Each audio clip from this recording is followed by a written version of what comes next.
The Hitchhiker's Guide to the Galaxy by Douglas Adams. The podcast versions of the original Facebook Live readings during the coronavirus outbreak by Matthew Ogden, the Bearded Wit.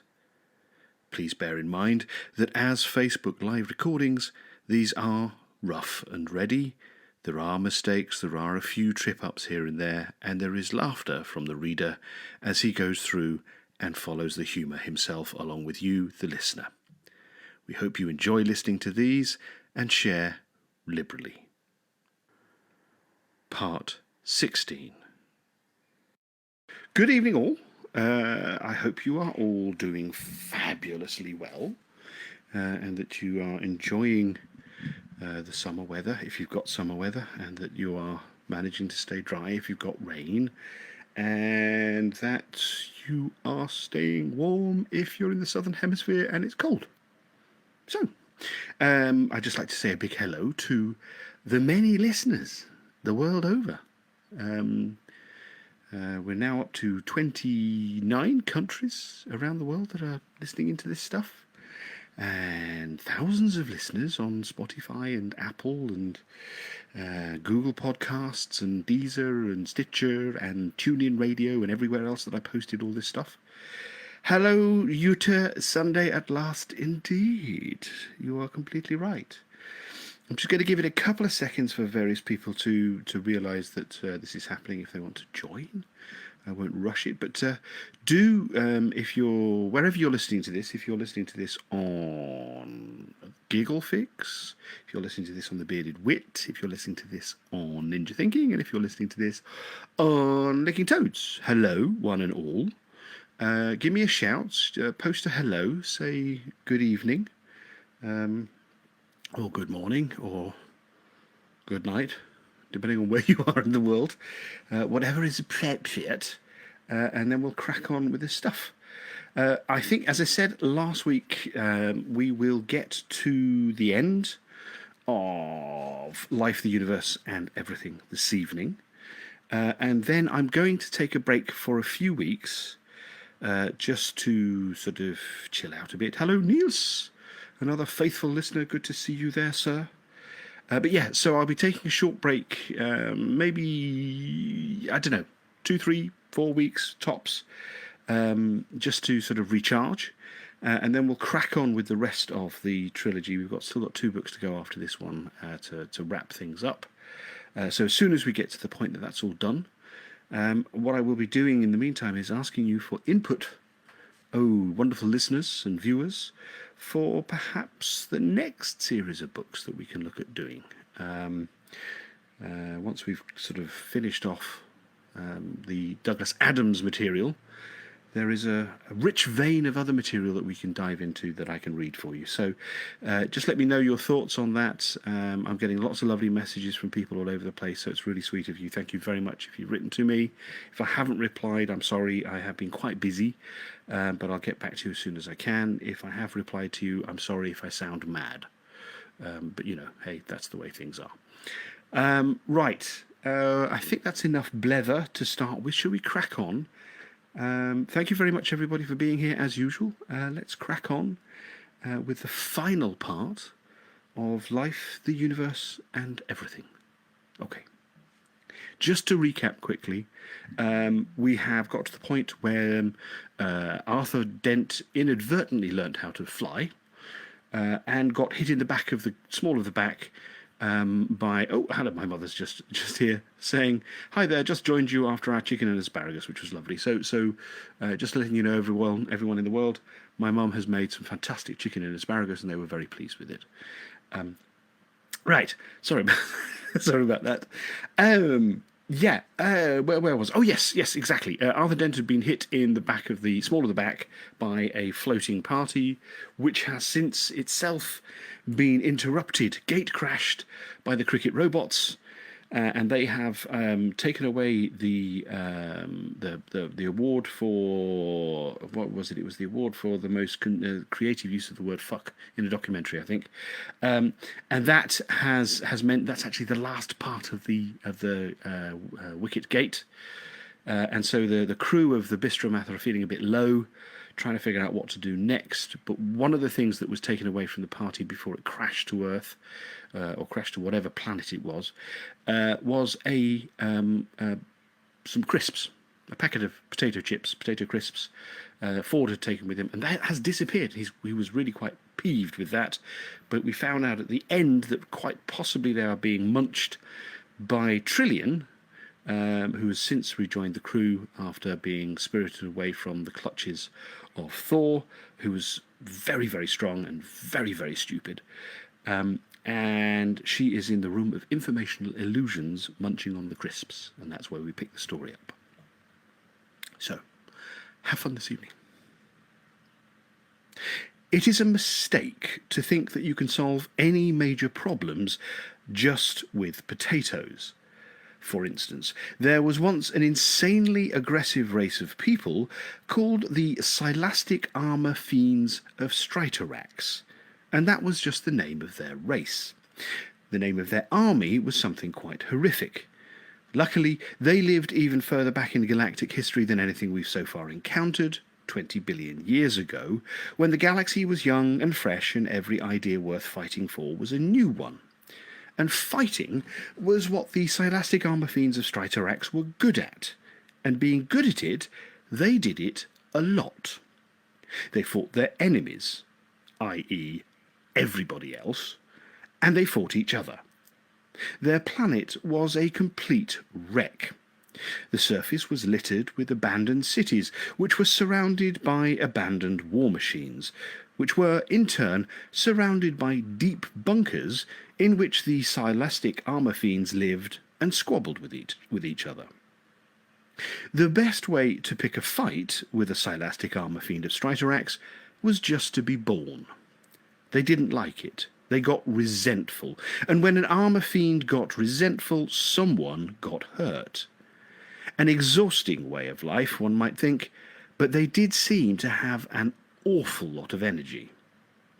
The best way of dealing with a Silastic Armour Fiend was to put him in a room on his own, because sooner or later he would simply beat himself up.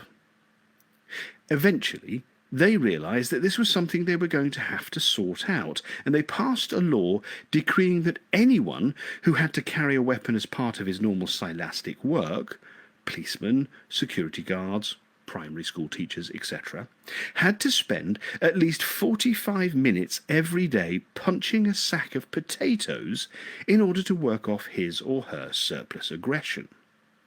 For a while, this worked well, until someone thought that it would be a much more efficient and less time-consuming thing if they just shot the potatoes instead. This led to renewed enthusiasm for shooting all sorts of things, and they all got very excited at the prospect of their first major war for weeks. Another achievement of the Silastic Armour Fiends of Stritarax is that they were the first race who ever managed to shock a computer. The Silastic Armour Fiends of Stritarax were engaged in one of their regular wars with the strenuous Gar-fighters of Stug, and were not enjoying it as much as usual because it involved an awful lot of trekking through the radiation swamps of Kulzenda and across the fire mountains of Frasfraga, neither of which terrains they felt much at home in. So, when the Strangulus Stiletans of Jaji Zigzag joined in the foray, we'll try that again, shall we, children? So when the Strangulus Stiletans of Jaja Zigzag joined in the fray and forced them to fight on another front in the Gamma Caves of Carfrax and the ice storms of Valen Guten, they decided that enough was enough, and they ordered Haktar to design them an ultimate weapon. "What do you mean?" asked Haktar. "By ultimate?"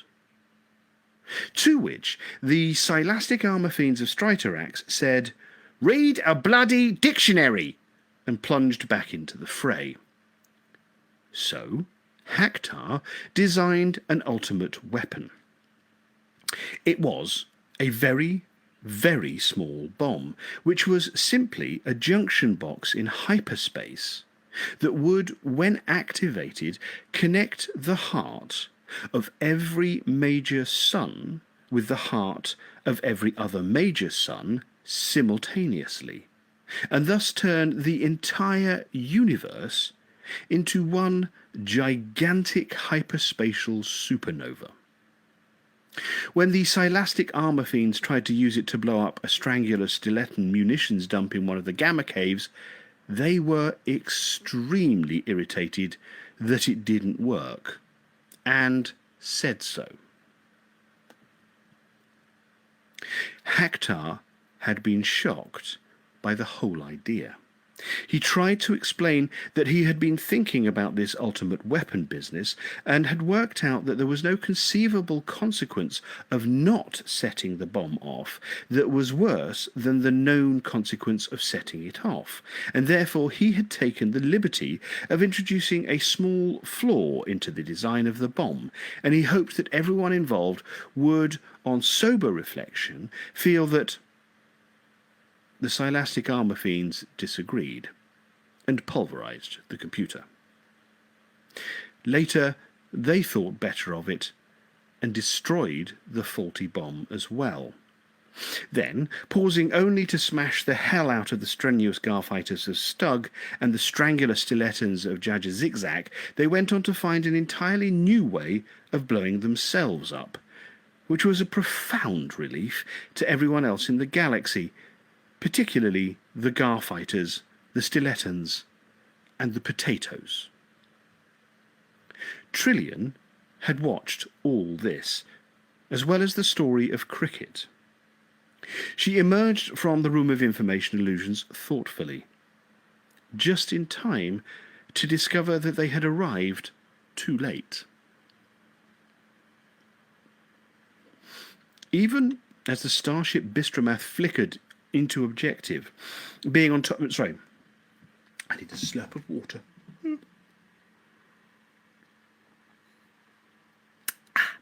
Right.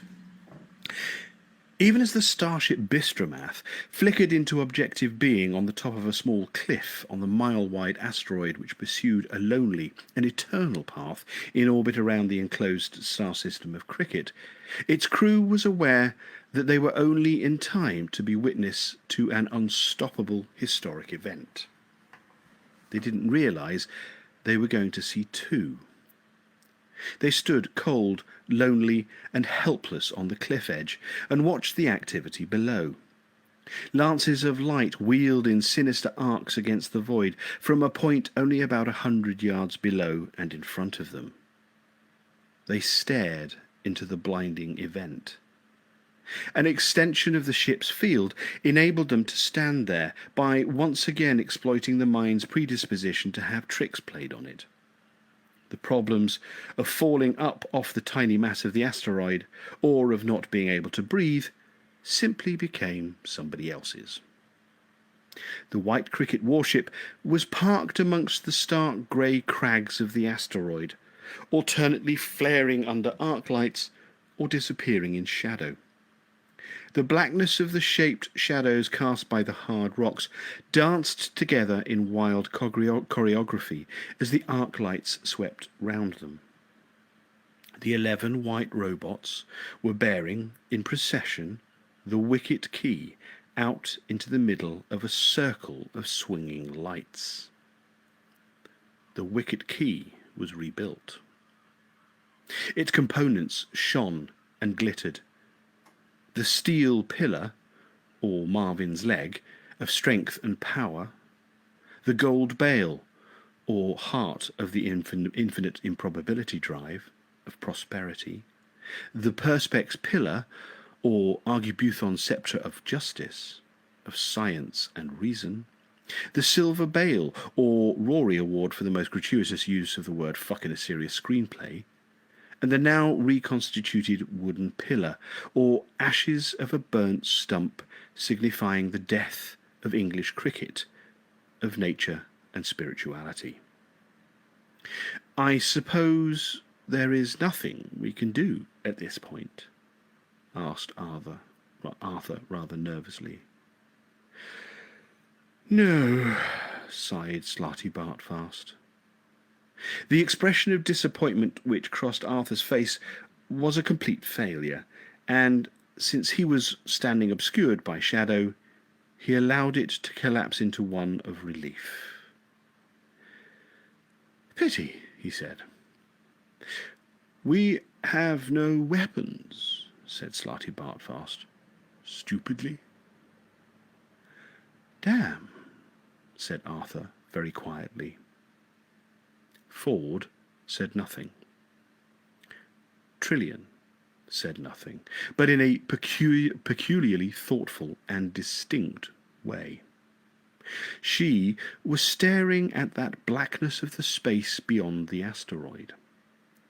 The asteroid circled the dust cloud which surrounded the slow time envelope which enclosed the world on which lived the people of cricket, the masters of cricket, and their killer robots.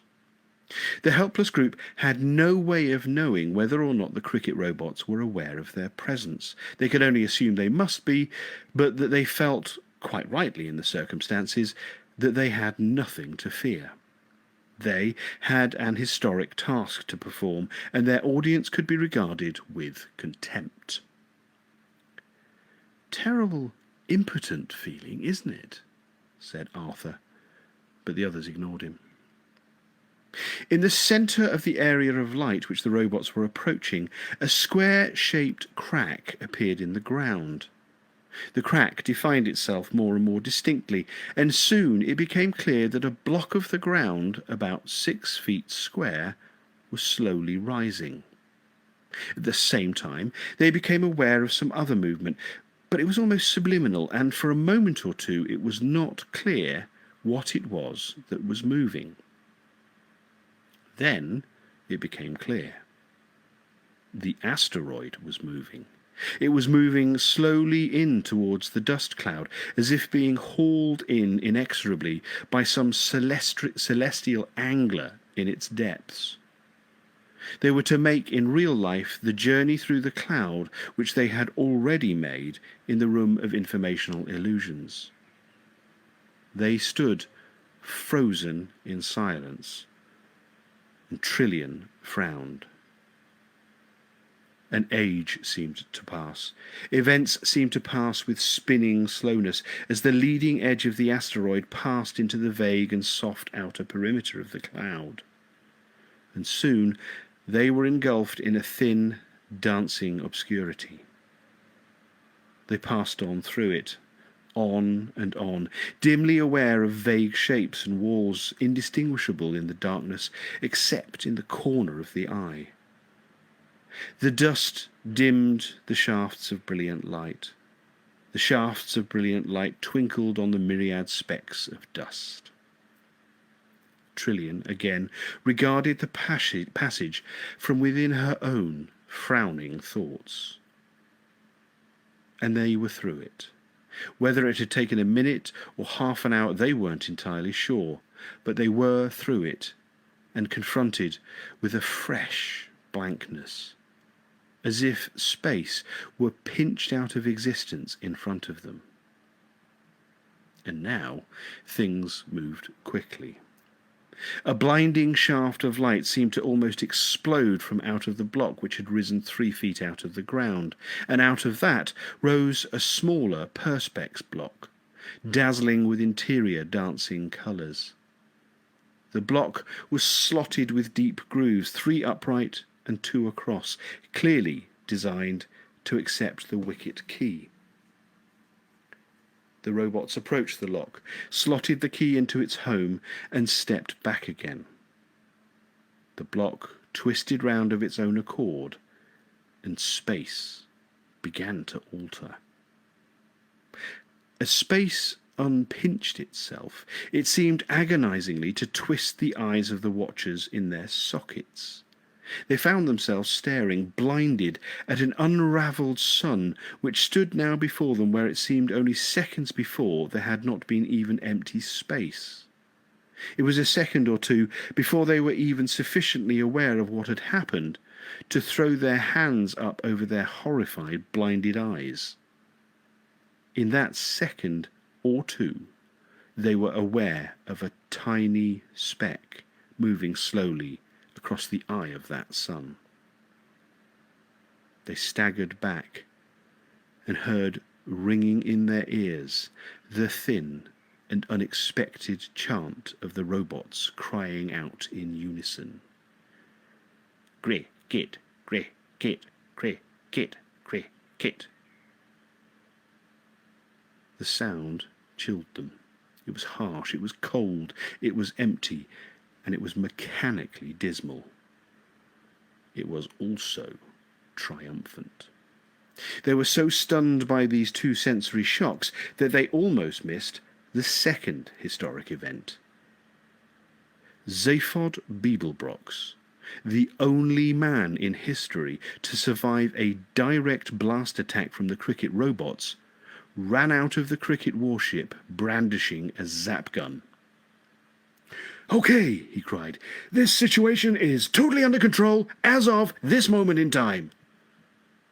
The single robot guarding the hatchway to the ship silently swung his battle club and connected it with the back of Zaphod's left head. "Who the Zark did that?" said the left head, and lolled sickeningly forward. His right head gazed keenly into the middle distance.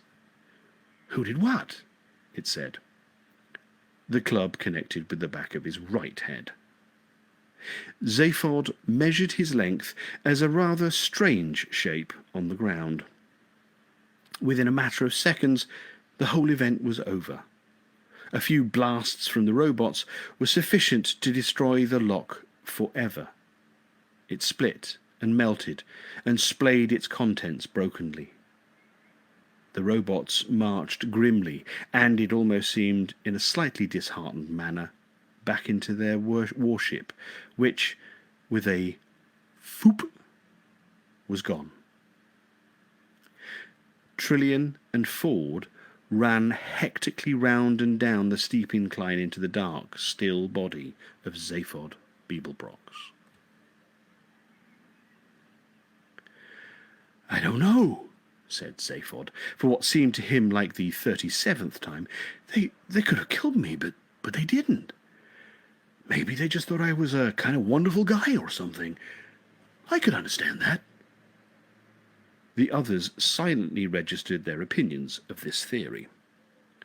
Zaphod lay on the cold floor of the flight deck. His back seemed to wrestle with the floor as pain thudded through him and banged at his head. "I think," he whispered, "that there is something wrong with those anodized dudes. Something fundamentally weird. They are programmed to kill everybody," Slarty Bartfast pointed out. "That," wheezed Zaphod between the whacking thuds, "could be it." He didn't seem altogether convinced. "Hey, baby," he said to Trillian, hoping this would make up for all of his previous behaviour. "You all right?" she said gently. "Yeah," he said. I'm fine." "Good," she said, and walked away to think. She stared at the huge visi-screen over the 8 couches, and, twisting a switch, she flipped local images over it. One image was the blankness of the dust cloud, one was the sun of cricket, one was of cricket itself, and she flipped between them fiercely. "Well, that's goodbye galaxy, then," said Arthur, slapping his knees and standing up. "No," said Slarty Bartfast gravely. "Our course is clear." He furrowed his brow until you could grow some of the smaller root vegetables in it. He stood up, he paced around, and when he spoke again, what he said frightened him so much that he had to sit down again. "We must go down to cricket," he said. A deep sigh shook his old frame, and his eyes seemed almost to rattle in their sockets. "Once again," he said, "we have failed pathetically, quite pathetically." "That," said Ford quietly, "is because we don't care enough. I told you." He swung his feet up onto the instrument panel and picked fitfully at something on one of his fingernails. "But unless we determine to take action," said the old man querulously, as if struggling against something deeply insouciant in his nature, "then we shall be all destroyed. We shall all die. Surely we care about that." "Not enough to want to get killed over it," said Ford. He put on a sort of hollow smile and flipped it round the room at anyone who wanted to see it. Slarty Bartfast clearly found this point of view extremely seductive, and he fought against it. He turned again to Zaphod, who was gritting his teeth and sweating with the pain. "You surely must have some idea," he said, "of why they spared your life. It seems most strange and unusual." I kind of think that even they didn't know," shrugged Zaphod. "I told you, they hit me with the most feeble blast, just knocked me out, right? They lugged me into their ship, dumped me in a corner, and ignored me. Like they were embarrassed about me being there. If I said anything, they knocked me out again. We had some great conversations. Hey, ugh! Hi there, ugh! I wonder, ugh! Kept me amused for hours, you know." He winced again. He was toying with something in his fingers. He held it up. It was the gold bale, the heart of gold, the heart of the infinite improbability drive. Only that and the wooden pillar had survived the destruction of the lock intact. "Hey, I hear your ship can, move a bit," he said. "So, how would you like to zip me back to mine before you... Will you not help us?" said Slarty Bartfast. "Us?" said Ford sharply. "Who's us?" "I'd love to stay and help you save the galaxy," insisted Zaphod, raising him up onto his shoulders. "But I have the mother and father of a pair of headaches, and I feel a lot of little headaches coming on. But hey, next time it needs saving, I'm your guy.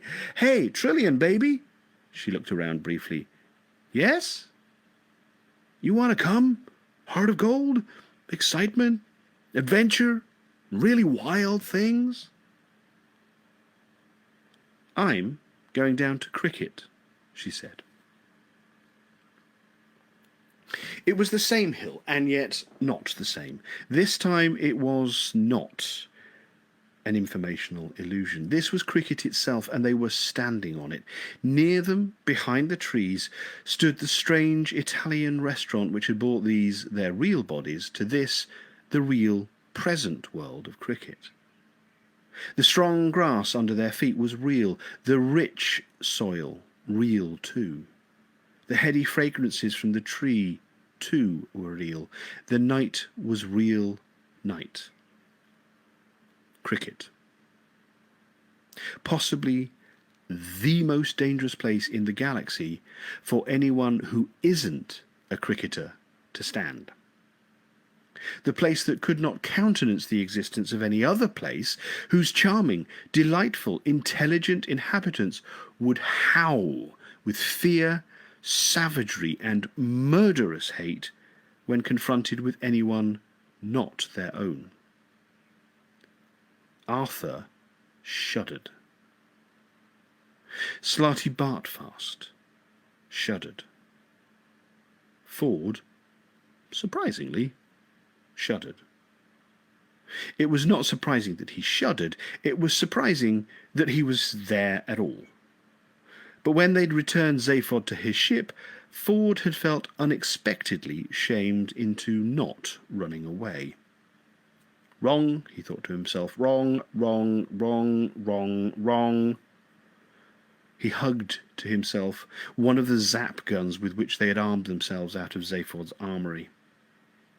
Trillian shuddered and frowned as she looked into the sky. This, too, was not the same. It was no longer blank and empty.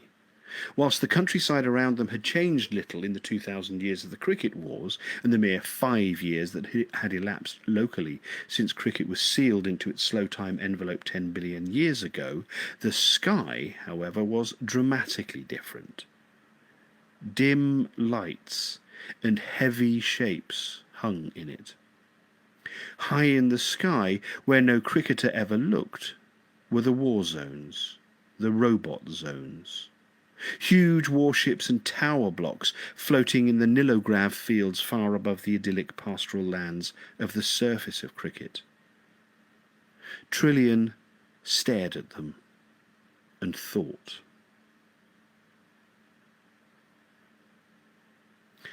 Trillian, whispered Ford Prefect to her. Yes, she said. What are you doing?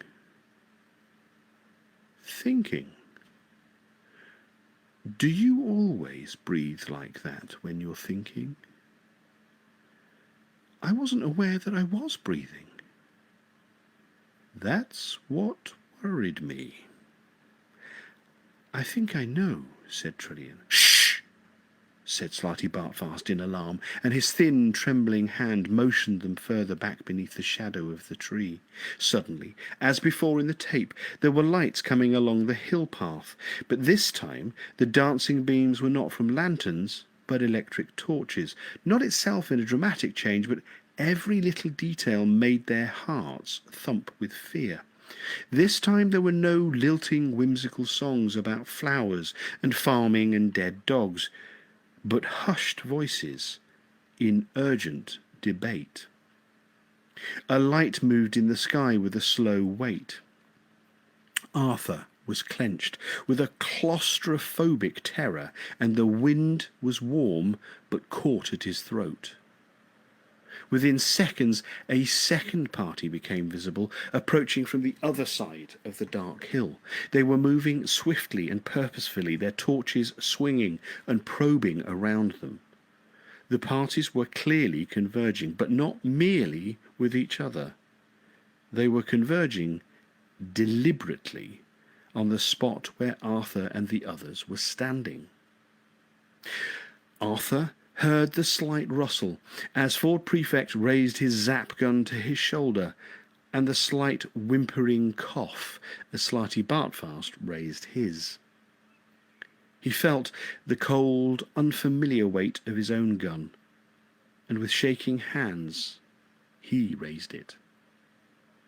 His fingers fumbled to release the safety catch and engage the extreme danger catch, as Ford had shown him. He was shaking so much that if he'd fired at anybody at that moment, he probably would have burnt his signature onto them. Only Trillian didn't raise her gun. She raised her eyebrows, lowered them again, and bit her lip in thought. Has it occurred to you, she began, but nobody wanted to discuss anything much at the moment. A light stabbed through the darkness from behind them, and they spun around to find a third party of cricketers behind them, searching them out with their torches. Ford Prefect's gun cracked viciously, but fire spat back at it, and it crashed from his hands. There was a moment of pure fear, a frozen second before anyone fired again. And at the end of the second, nobody fired. They were surrounded by pale-faced cricketers and bathed in bobbing torchlight. The captives stared at their captors, and the captors stared at their captives. Hello, said one of the captors. Excuse me, but are you aliens? Meanwhile, more millions of miles away than the mind can comfortably encompass, Zaphod Beeblebrox was throwing a mood again. He had repaired his ship, that is, he'd watched it with alert interest, whilst a service robot had repaired it for him. It was now, once again, one of the most powerful and extraordinary ships in existence. He could go anywhere.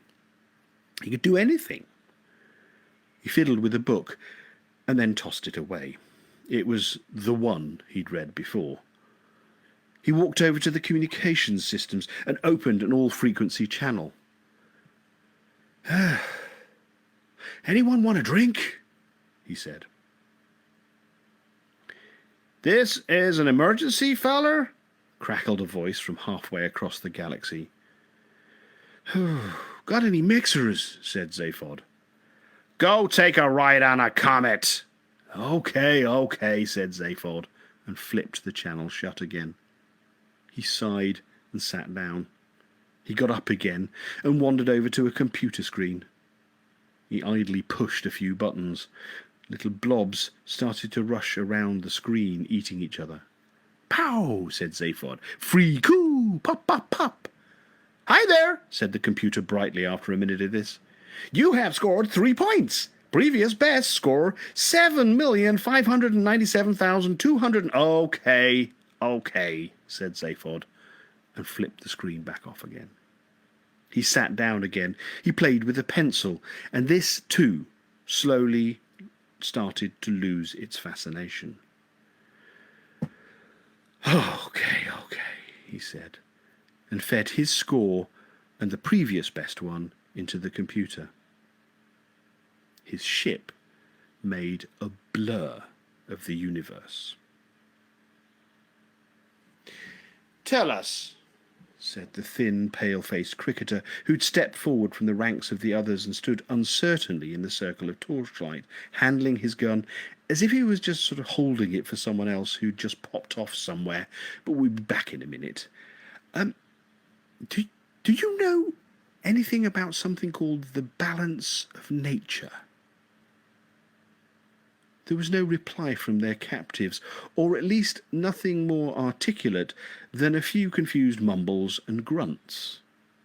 The torchlight continued to play over them. High in the sky above them, dark activity continued in the robot zones. "It's just," continued the cricketer uneasily, "something we heard about. Probably nothing important. Well, I suppose we better kill you then." He looked down at his gun as if he was trying to find which bit to press. "That is," he said, looking up again, "unless there's anything you want to talk about." Slow, numb astonishment crept up the bodies of Slarty Bartfast, Ford and Arthur. Very soon it would reach their brains, which were, at the moment, solely occupied with the moving of their jawbones up and down. Trillian was shaking her head as if trying to finish a jigsaw by shaking the box. "We're worried, you see," said another man from the crowd, "about this plan of universal destruction." "Yes," said another, "and the balance of nature. It just seemed to us that if the whole of the rest of the universe is destroyed, it will somehow upset the balance of nature. And we're quite keen on ecology, you see." His voice trailed away unhappily. "And sport," said another more loudly, and this got a cheer of approval from the others. "Oh, yes," agreed the first, "and sport." He looked back at his fellows uneasily and scratched fitfully at his cheek.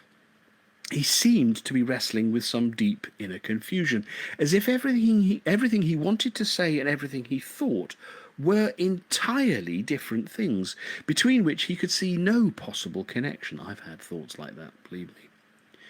"You see," he mumbled, "some of us," and he looked around again as if for confirmation. The others made encouraging noises. "Some of us," he continued, are quite keen to have sporting links with the rest of the galaxy. And though I can see the argument about keeping sport out of politics, I think that if we want to have sporting links with the rest of the galaxy, which we do, then it's probably a bit of a mistake to destroy it. And indeed, the rest of the universe." His voice trailed away again. "Which is What seems to be the idea now? Who? Said Slarty Bartfast. Who? Huh? Said Arthur. Said Ford Prefect. OK, said Trillian. Let's talk about it. She walked forward and took the poor confused cricketer by the arm. He looked about 25, which meant because of the peculiar manglings of time that had been going on in this area, he would have been just about 20 when the cricket wars were finished, 10 billion years ago. Trillian led him for a short walk through the torchlight before she said anything more. He stumbled uncertainly after her. The encircling torch beams were drooping now slightly, as if they were abdicating to this strange, quiet girl, who, alone in this universe of dark confusion, seemed to know what she was doing. She turned and faced him, and lightly held both his arms. He was a picture of bewildered misery. "Tell me," she said. He said nothing for a moment, whilst his gaze darted from one of her eyes to the other. He said, "we have to be alone, I think." He screwed up his face and then dropped his head forward, shaking it like someone trying to shake a coin out of a money box. He looked up again. We have this bomb now, you see," he said. "And it's just a little one." "I know," she said. He goggled at her as if she'd said something very strange about beetroots. "Honestly," he said, "it's very, very little." "I know," she said again. But they say," his voice trailed on, "they say it can destroy everything that exists. And we have to do that, you see, I think. Will that make us alone? I don't know. It seems to be our function, though," he said, and dropped his head again. "Whatever that means," said a hollow voice from the crowd. Trillian slowly put her arms around the poor bewildered young cricketer and patted his trembling head on her shoulder. "It's all right," she said quietly, but clearly enough for the shadowy crowd to hear. "You don't have to do it." She rocked him. "You don't have to do it," she said again. She let him go and stood back.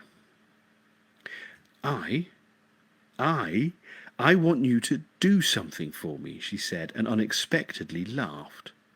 "I want," she said, and laughed again. She put her hand over her mouth, and then she said it with a straight face. "I want you to take me to your leader." And she pointed into the war zones in the sky. She seemed somehow to know that their leader would be there. She laughed, and her laughter seemed to discharge something in the atmosphere. From somewhere at the back of the crowd, a single voice started to sing a tune which would have enabled McCartney, had he written it, to buy the entire world.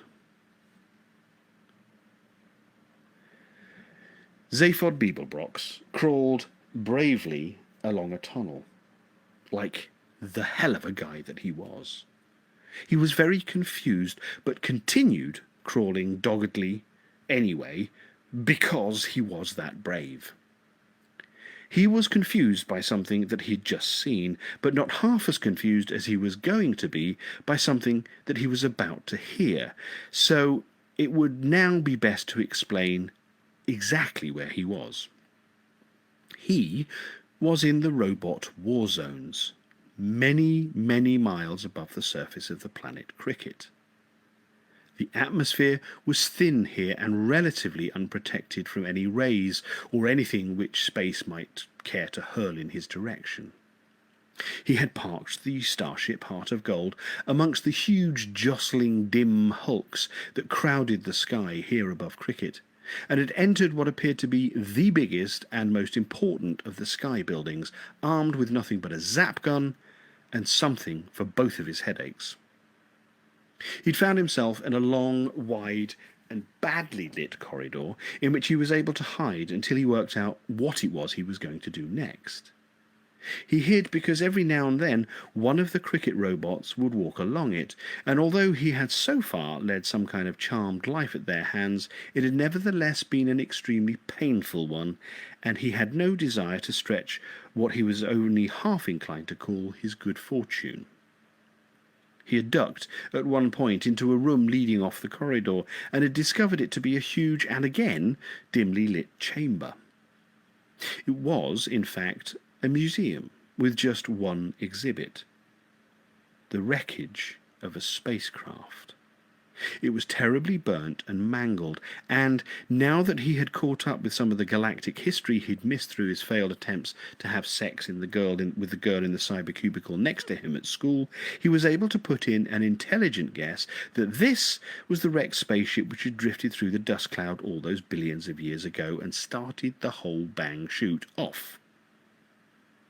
But, and this is where he had become confused, there was something not at all right about it.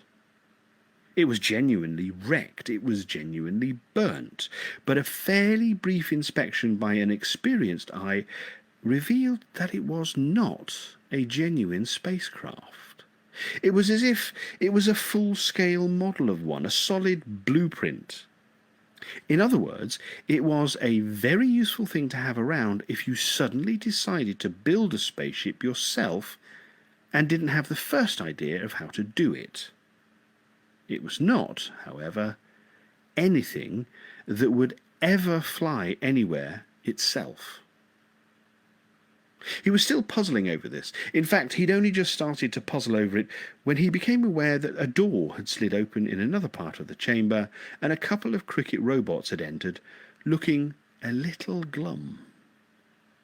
Zaphod did not want to tangle with them, and, deciding that just as discretion was the better part of valour, so cowardice was the better part of discretion, and he valiantly hid himself in a cupboard.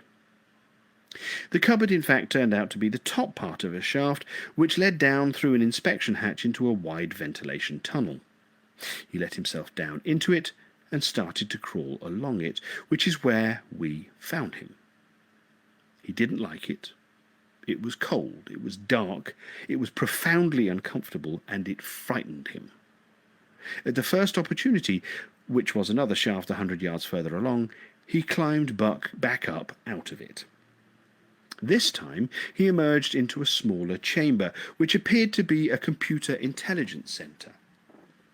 He emerged in a dark, narrow space between a large computer bank and the wall.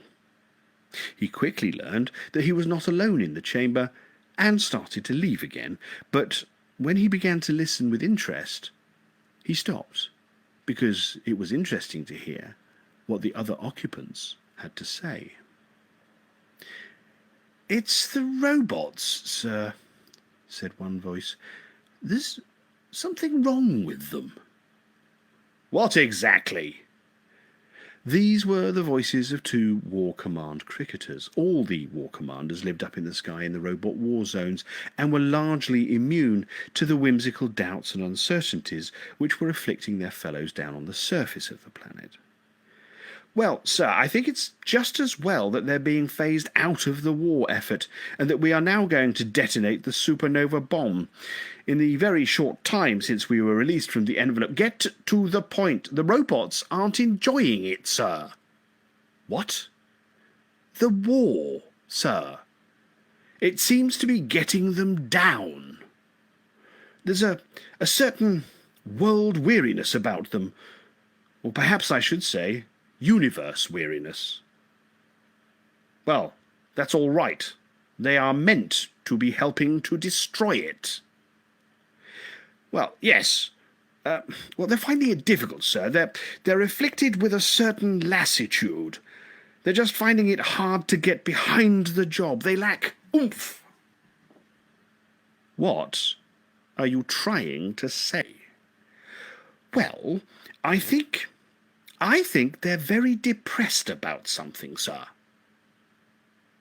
What on cricket are you talking about?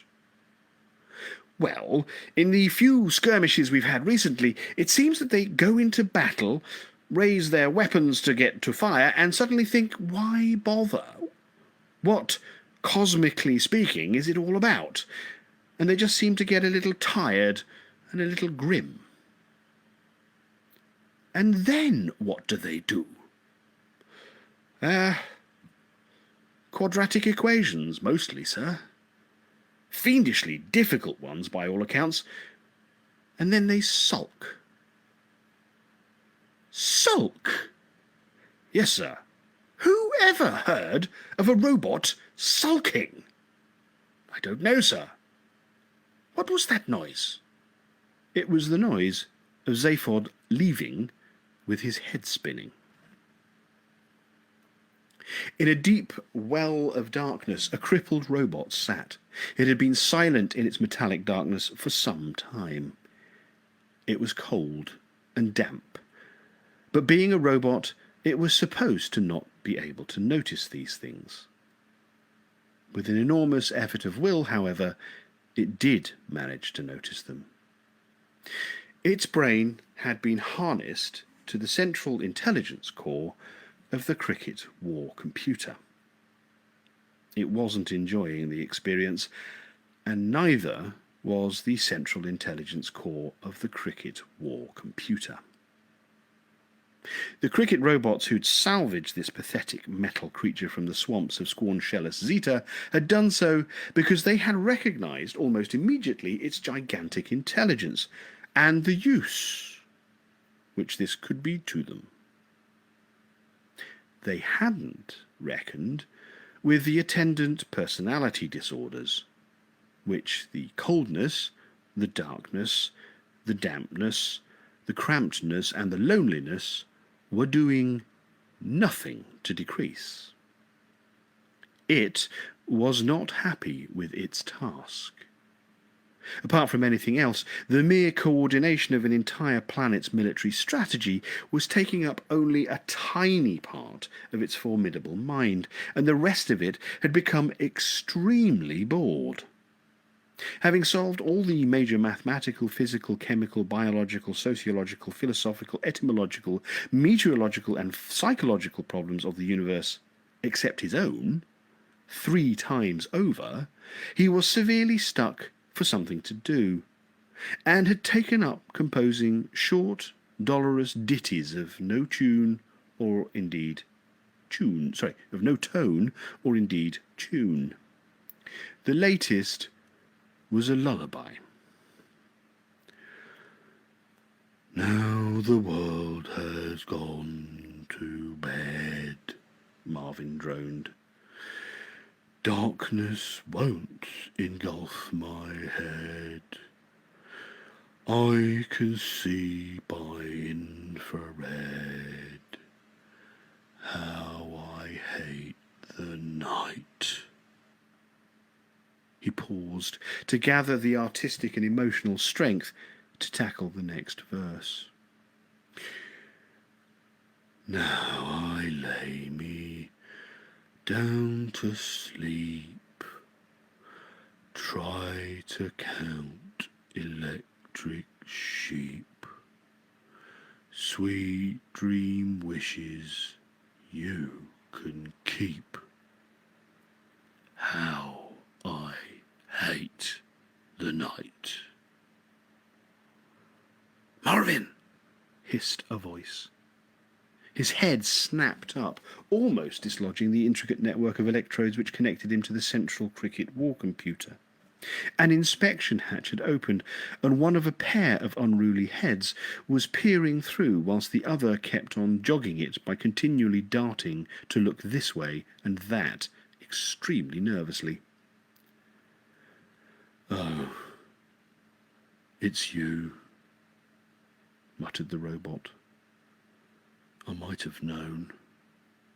Hey, kid, said Zaphod in astonishment.